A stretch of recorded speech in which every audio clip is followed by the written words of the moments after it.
Hello? Hello? Everybody here, Jaguar? Hi, everybody. All right. Take it away. Oh, thank you. All right. Welcome to another talk on deep neural networks. I hope that there's not too much audience fatigue with these. It's interesting to see so many talks on these this year.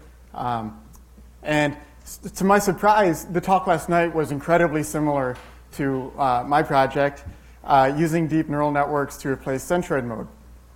Now, I keep listening to the talk last night. I kept waiting for the two projects to diverge, and they never quite did. I put together a slide before I start background and everything. I was able to fit on one slide most of the differences, actually. So for now, and I'll set this up more in a second, but if we just think back to David's talk last night, a few differences are that I'm currently limiting my scoring and testing to interface design just to have a smaller space to work with. I might generalize after that, so that's one difference to keep an eye on. The geometries, the neural network details are a little bit different, and my training data is on decoy, so I have much more data, and I don't spend as much time worrying about overfitting because you could just always generate more data. So I'll talk about all of these more, but maybe it's more fun to think of the talk in contrast. Like, these are a few differences maybe to keep an eye open for. All right, so just moving on from that. So the motivation and why I started working on this is because in all the projects in the lab that involve docking, especially before design, we get very poor correlation between our docking score function and the actual success of the designs later. So this plot on the right shows several points from the same docking trajectory. The x-axis is the high-resolution score that we get after running design, where the y-axis is the Centroid mode score function that we're docking against. And there's really very poor correlation. And because of this, we end up having to run up to 1 million docking trajectories per project just to luck into some designs that are on the left side of this graph. Because of this, we think that Rosetta would benefit from a low-resolution model that focuses more on modeling pre-design. And I wrote, especially considering recent slowdowns, I've noticed Rosetta is actually in inverse Moore's law right now, where every 2 years we get about twice as slow in our high-resolution score function. And because of that, we want to be able to do more aggressive filtration when we can before we go into high-resolution mode. And to do that, we need better low-resolution score functions. So that's one motivation here. And I'm definitely not the first person to try this. I do notice that both inside and outside Rosetta, most of these projects either require your protein, every residue, to have some amino acid identity, or they completely strip amino acid sequence from the protein altogether, and you're basically just modeling backbone interaction or backbones against each other. This is incomplete for cases like one-sided design, where one chain is fixed sequence, and you want to use all of that information to predict your energies, but the other chain you can design. And so in the same space, you have designable and non-designable in the same case. And layer design, where you can design, but not to all 20 amino acids. So I wrote that we need a protocol that uses all of the information that we have to be able to predict more accurately what the high-resolution energy will end up being after design. The way I think about it is what we really need is a residue that just has 20 light switches for each amino acid. And if the light switch is on, the residue can become that amino acid. So if it's fixed sequence, there's only one light switch on for each residue. Whereas if you're designing, they're all on. If you're doing layer design, maybe the polars are on if you're on the surface. And it's just 20 Booleans, basically, for each residue. And just at a high level, my plan for this project is to score a docked pose. You just go over every surface residue on each chain. You create some numeric representation of that residue's surroundings. And then you also create representations of those 20 light switches for the residue you're scoring and its neighbors. Feed all of those into a neural network that predicts the residue of that energy after packing. Then you just sum this over all of the residues on both surfaces, and that is the score of your docked pose. The name for this at the moment is mouse. This is a model of ultimate surface energy, the energy you ultimately get after packing and design. And at first I'd like to do a quick dive into what I mean by the representation of the residue surroundings. The idea is that we basically put a camera on each residue, and this is actual footage that we feed into the network. And we're seeing this 360 view around the centroid atom of a residue. This is a Mercator projection, so we get like Antarctica effects at the bottom and top. But what we're seeing is just spheres of other residues, and this is their centroid representation. So black is close, white is distant. You notice the bottom isn't moving much because it's part of the same chain, so they're fixed relative to the camera. And then the residues you see at the top are part of the other chain, and we're currently docking against them. You just saw a black flash, and that was a terrible clash, which they're too close to each other. So just to summarize the network, I won't go into too much detail. There's two inputs into the neural network. There's source residue data, so the 20 light switches for the residue being scored, and then 6 additional values, so sine, cosine of phi and psi, and then if it's an NRC terminus. And then what I just showed you, so the environmental data, except I only showed one channel. I actually have 27 channels. So I showed distance. We also have a few channels that model orientation of the residue that you're seeing. And then also the amino acid light switches of what you're hitting. This is an image of the orientation channels. And each residue has a black pole and a white pole to model where the backbone is located on the residue, and then where the side chain is, and then a green and a purple pole for the N side and the C side. And so that tells you not only the distance, but how you're hitting the residue. And then the remaining data shows what that residue can become, what amino acids it can adopt. The output of this network is the predicted energy after running packing using the score function, the soft score function that leads into the new FAST design, which I talked about last summer, and we're going to update soon in master. And we're using the soft score function because for two reasons. One is that in theory it's a bit smoother and perhaps easier to predict, but also it's we hope to run fast design right after docking, so it might make for a smoother handoff from this evaluation just using the score function that will be the first to evaluate the pose after this step. And that's not all there is to the network. There's a lot of layers in between the input and output. I won't show it here because it changes all the time. We're still optimizing that. I am eager to discuss it offline, so if you're interested, please come find me. And we're optimizing that. We're still really just starting out training, but I'm finding that Mouse is already doing pretty well compared to Score 3.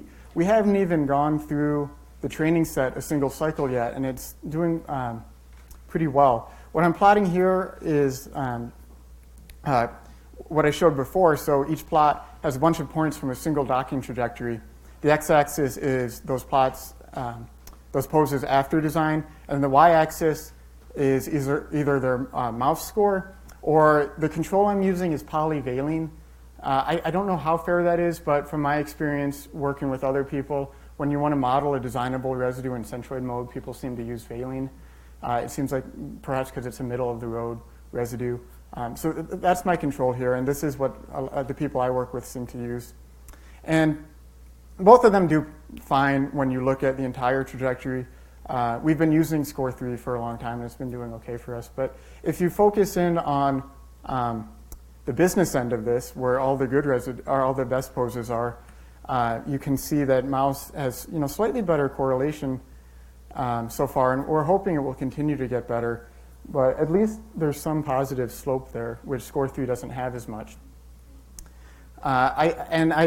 Just to put numbers to this, I repeated this for 50 different trajectories and measured correlation coefficients, and that's what I'm showing on the table to the left. The first line at the top considers all 100 data points from each trajectory. But like I showed before, it gets interesting when you just focus on the best residues. So as we work down the table, we're considering, by the bottom, we're only considering the 10% lowest energy structures. And that's where it's most challenging to predict. And, neither of these two cases perform as well as they did with 100%. But this is where mouse is starting to create more separation from score 3, and we're hoping it will continue to do so. I do want to say quickly that for the training and testing data, you can argue that maybe the data isn't terribly realistic because I just randomize all of the light switches, which most people don't do when they design proteins. They pick designable or they pick layer selection. I did this because I wanted to, for training at least, I wanted to create separation between the different amino acids. So I thought it would help the network. But the plan is to create more testing data that is more realistic, maybe two-sided design, one-sided design. I don't have that yet. We're still pretty early on. That said, if you're interested in this and you want to try it, I do have a branch where there's a mover. It's pretty conservative. It just runs docking protocol with the old score function, but then it rescores the best poses with mouse, and that's how it determines the final pose. There's also simple metrics in a score term if you want to play around with it. But this is an ongoing, it's a pretty young project, so we're hoping that this will be developed into something more. And if this continues to improve, like I said before, we might try and generalize it to not just be at interfaces, but more what David talked about last night, and just more of a general Centroid mode score function. What I'm excited about, but I haven't put any work into it yet, is that the neural network itself is, in theory, differentiable. So we can use this in Rosetta's minimizer to optimize for this score function. There are a few downsides. It's difficult to expand this for non-canonical residues only because I trained it on canonical. If you wanted to add residue types to this, you would need to create more training data. You would need to, and at least retrain at least part of the network. So it's not trivial, and that is a downside. We don't know how slow it will be. At the moment, it's 1/10 of a second to score an entire interface on a CPU. We do think this is GPU friendly, but I haven't gotten speedups yet. And it's unoptimized, so we'll see how this will be. We don't know where it will fall on the landscape of fast and inaccurate or slow and very accurate, but it seems to be doing its job, and it's between Centroid mode and packing in high resolution mode, which is a pretty wide gap. With that, I'd like to thank the Kalman lab, who's sacrificed a lot in terms of compute time because I've been generating a lot of training data on the cluster. And then all of you. So this is my 4th and possibly final Rosettacon, and you've all been very supportive and given me great ideas and just been very friendly. For the scope of this talk, I'd really like to thank Sergey, and I couldn't find Vikram in this image, but Sergey and Vikram. I looked for a long time, too. They helped, the three of us worked on getting Rosetta to link to TensorFlow, and that's what made all of this score evaluation possible. And with that, I'll take any questions.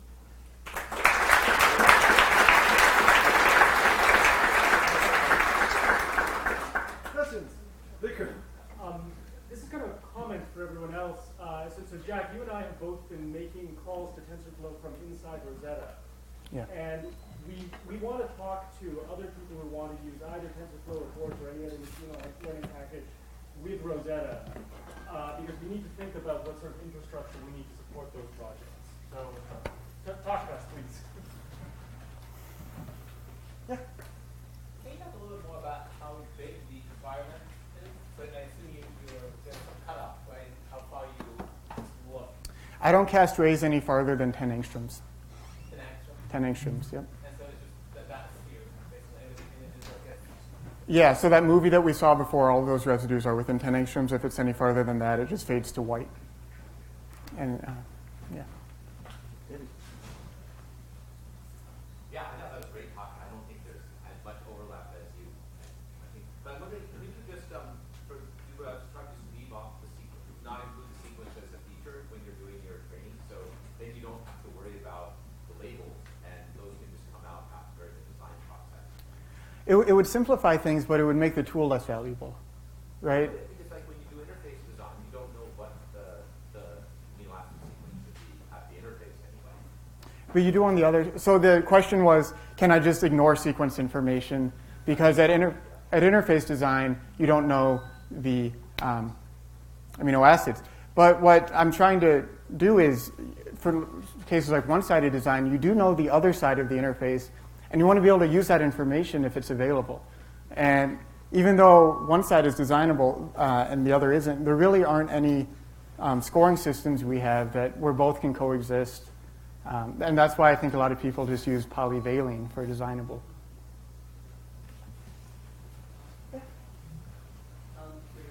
For your vector encoding of the interface, you're using a binary coding for determining the message and light switches. You described it. Have you looked at any, besides using a binary encoding, any other encoding like QSAR, chemoinformatics type encoding or blossom substitution? So the question is, when I represent the designability of different residues, I have 20 Booleans basically, so it's like bit or binary encoding. Have I tried any other ways to represent those? No, but the network is built so that there are 20 values that are either 0 or 1 that go into the network. And before those interact with any other data, they go through a few dense layers and get narrowed down to about 5 or 10 different values. So I don't do anything fancy, but I do decrease it from 20 down to some smaller number.